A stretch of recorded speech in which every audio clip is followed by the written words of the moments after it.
ಗಂಡಿನ ಹಿಂದೆ ಹೆಣ್ಣು ಇರ್ತಾರಂತೆ, ಆದರೆ ನನಗೆ ನನ್ನ ಗಂಡ ಫುಲ್ ಸಪೋರ್ಟು.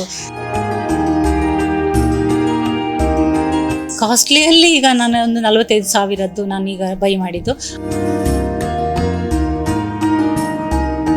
ಇದು ನನ್ನ ಪತ್ನಿಯ ಪ್ರಯತ್ನ. ಅವಳಿಗೆ ಈ ಗಿಡದಲ್ಲಿ ತುಂಬ ಆಸಕ್ತಿ ಜಾಸ್ತಿ ಇದೆ.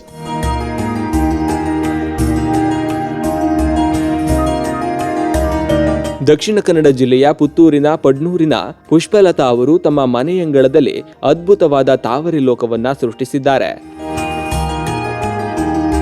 ಆರಂಭದಲ್ಲಿ ಬೀಜಗಳ ಮೂಲಕ ಗಿಡ ಬೆಳೆಸಲು ಪ್ರಯತ್ನಿಸಿ ವಿಫಲರಾದರೂ ಸೋಲೊಪ್ಪದ ಅವರು ಗೆಡ್ಡೆ ಮತ್ತು ಬಳ್ಳಿಗಳ ಮೂಲಕ ತಾವರೆ ಬೆಳೆಸುವಲ್ಲಿ ಯಶಸ್ವಿಯಾಗಿದ್ದಾರೆ.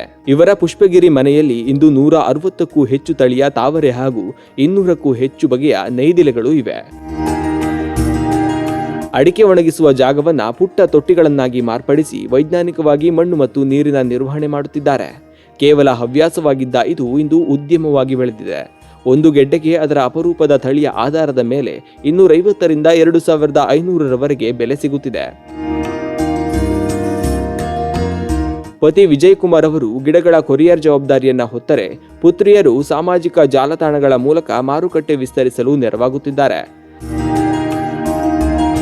ಸತತ ಪ್ರಯತ್ನವಿದ್ದರೆ ಮನೆಯ ಅಂಗಳದಲ್ಲೂ ಕೂಡ ತಾವರೆಯನ್ನ ಅರಳಿಸಬಹುದು ಎಂಬುದನ್ನ ಪುಷ್ಪಲತಾ ಅವರು ಸಾಬೀತುಪಡಿಸಿದ್ದಾರೆ. ಇವರ ಈ ಯಶೋಗಾಥೆ ಹವ್ಯಾಸವನ್ನು ಕೂಡ ಹೇಗೆ ಲಾಭದಾಯಕ ವೃತ್ತಿಯನ್ನಾಗಿ ಬದಲಿಸಬಹುದು ಎಂಬುದಕ್ಕೆ ಉತ್ತಮ ಉದಾಹರಣೆಯಾಗಿದೆ.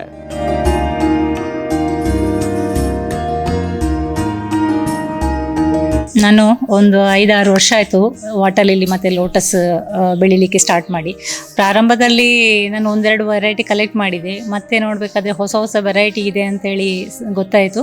ಹಾಗೆ ಅದನ್ನೆಲ್ಲ ಹುಡುಕಿಕೊಂಡು ಹೋಗಿ ಇದೀಗ ನಾನು ತುಂಬ ಒಂದು 250ಕ್ಕಿಂತ ಹೆಚ್ಚಿನ ವಾಟರ್ ಲಿಲಿಯನ್ನು ಕಲೆಕ್ಟ್ ಮಾಡಿದ್ದೇನೆ. ಈಗ ಮತ್ತೆ ಒಂದು 150ಕ್ಕಿಂತ ಹೆಚ್ಚಿನ ವೆರೈಟಿ ಲೋಟಸ್ ವೆರೈಟಿ ಕೂಡ ಇದೆ. ಅದರಲ್ಲಿ ತುಂಬ ವೆರೈಟೀಸ್ ಬರ್ತದೆ ನಿಮಗೆ ಲೋಟಸಲ್ಲಿ. ಅಂದರೆ ನಾರ್ಮಲ್ ವೆರೈಟಿ ಅಂದರೆ ಸಣ್ಣ ಬೌಲ್ ವೆರೈಟಿಯಿಂದ ಹಿಡಿದು ಮೈಕ್ರೋ ಬೌಲಿಂದ ಹಿಡಿದು ದೊಡ್ಡ ಪೆಟಲ್ ಕೌಂಟು ಜಾಸ್ತಿ ಇರೋದು ಕಡಿಮೆ ಇರೋದು ಆ ಥರದ್ದೆಲ್ಲ ಇದೆ. ಅದರಲ್ಲಿ ಸಹ hardy variety, tropical, semi tropical ಎಲ್ಲ ಇದೆ ಲೋಟಸಲ್ಲಿ ಕೂಡ. ಅದೇ ರೀತಿ ವಾಟರ್ ಲಿಲಿಯಲ್ಲಿ ಕೂಡ ಇದೆ. ವಾಟರ್ ಲಿಲಿಯಲ್ಲಿ ತುಂಬ ವೆರೈಟಿ ಅಂದರೆ ಈಗ ಕೆಲವು ಗಿಡ ಎಲೆಯಿಂದ ನಮಗೆ ಮಲ್ಟಿಪ್ಲೈ ಮಾಡಲಿಕ್ಕೆ ಆಗ್ತದೆ. ಕೆಲವು ಅದರಿಂದ ಸೈಡಿಂದ ಪಿಳ್ಳೆಗಳು ಅಂದರೆ ಸಣ್ಣ ಸಣ್ಣ ಟ್ಯೂಬರ್ಗಳು ಸಿಗ್ತದೆ, ಸಣ್ಣ ಸಣ್ಣ ಗಿಡಗಳು ಸಿಗ್ತದೆ ಆ ಥರದ್ದು. ಮತ್ತು ಕೆಲವು ಈ ನಮ್ಮ ನಾರ್ಮಲ್ ವೆರೈಟಿಯಲ್ಲಿ ಸೀಡ್ ಪಾಡ್ ಆಗ್ತದೆ.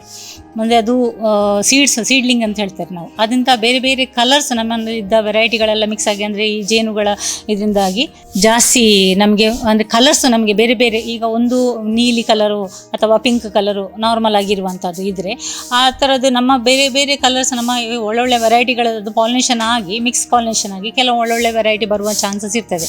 ಹಾಗೆ ನಾವು ಸಹ ಪಾಲಿನೇಷನ್ ಮಾಡ್ಬೋದು. ಅದರ ಬಗ್ಗೆ ಸ್ವಲ್ಪ ಮಾಹಿತಿ ಗೊತ್ತಿದ್ದರೆ ನಮಗೆ ಮಾಡಲಿಕ್ಕೆ ಆಗ್ತದೆ. ಗಿಡಗಳು ಅಂದರೆ ಅದೇ ಒಂದು ವಾಟರ್ ಲಿಲಿಯಲ್ಲಿ ಸಾಧಾರಣ ಒಂದು 250ಕ್ಕಿಂತ ಹೆಚ್ಚಿನ ವೆರೈಟಿ ಇದೆ.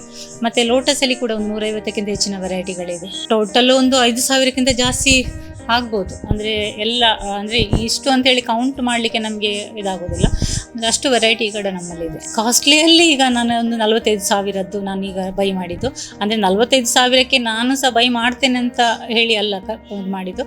ಸೊ ಅದರಿಂದ ಗಿಡಗಳನ್ನು ನಾನು ಮಲ್ಟಿಪಲ್ ಮಾಡಿ ಒಂದು ರೀಸನೇಬಲ್ ಪ್ರೈಸಿಗೆ ನಮಗೆ ಬರುವಾಗೆ ಹಾಕಿದ ಮೊತ್ತವನ್ನು ನಾವು ಅದನ್ನು ತಗೊಳ್ಳುವಾಗೆ ನಮಗೆ ಮಾಡಲಿಕ್ಕೆ ಆಗ್ತದೆ, ಖಂಡಿತವಾಗ್ಲೂ ಮಾಡಲಿಕ್ಕೆ ಆಗ್ತದೆ.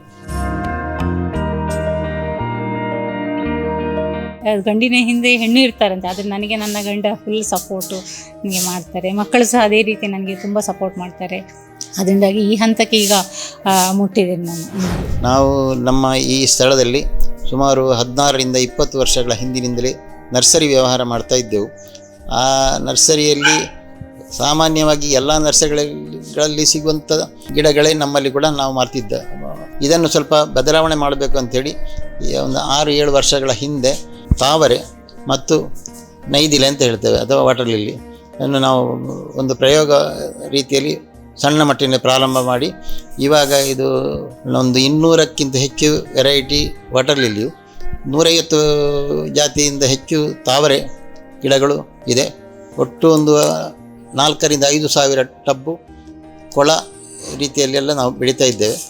ಇದರಿಂದ ಭಾಳಷ್ಟು ಜನ ಎನ್ಕ್ವೈರಿ ಇದೆ. ಮತ್ತು ನಾವು ನಮ್ಮದು ಮಾರ್ಕೆಟ್ ಕೂಡ ಅದೇ ಥರ ಇದೆ. ನಮಗೆ ಉತ್ತರ ಭಾರತ ಅಲ್ಲದೆ ದಕ್ಷಿಣ ಭಾರತದ ಎಲ್ಲ ರಾಜ್ಯಗಳಲ್ಲಿ ಕೂಡ ನಾವು ಸ್ಪೀಡ್ ಪೋಸ್ಟ್ ಮತ್ತು DTDC ಅಂತ ಇದರಲ್ಲಿ ಕೂಡ ನಾವು ಕಳಿಸ್ತಾ ಇದ್ದೇವೆ. ಮತ್ತು ಇಲ್ಲಿಗೆ ಹೆಚ್ಚಿನ ಕಸ್ಟಮರ್ಗಳು ಬಂದು ವಾಹನದಲ್ಲಿ ನಮ್ಮ ಟಬ್ಗಳನ್ನು ಕೂಡ ನೇರವಾಗಿ ತಗೊಂಡು ಹೋಗ್ತಾರೆ ಅಥವಾ ಗಿಡಗಳನ್ನು ತಗೊಂಡು ಹೋಗ್ತಾರೆ. ಇದು ನನ್ನ ಪತ್ನಿಯ ಪ್ರಯತ್ನ. ಅವಳಿಗೆ ಈ ಗಿಡದಲ್ಲಿ ತುಂಬ ಆಸಕ್ತಿ ಜಾಸ್ತಿ ಇದೆ. ಅಲ್ಲದೆ ಅವಳಿಗೆ ಎಲ್ಲ ವೆರೈಟಿಯ ಇದರಲ್ಲಿ ಕೂಡ ತಿಳುವಳಿಕೆ ಕೂಡ ಇದೆ. ತಿಳುವಳಿಕೆ ಇಲ್ಲದನ್ನು ಮತ್ತೆ ಬೇರೆಯವ್ರ ಹತ್ರ ಕೇಳಿ ತಿಳಿದುಕೊಂಡು ಅದನ್ನೇ ಮತ್ತೆ ಉತ್ಪಾದನೆ ಮಾಡುವ ಹಂತಕ್ಕೆ ಹೋಗ್ತಾ ಇದ್ದಾಳೆ.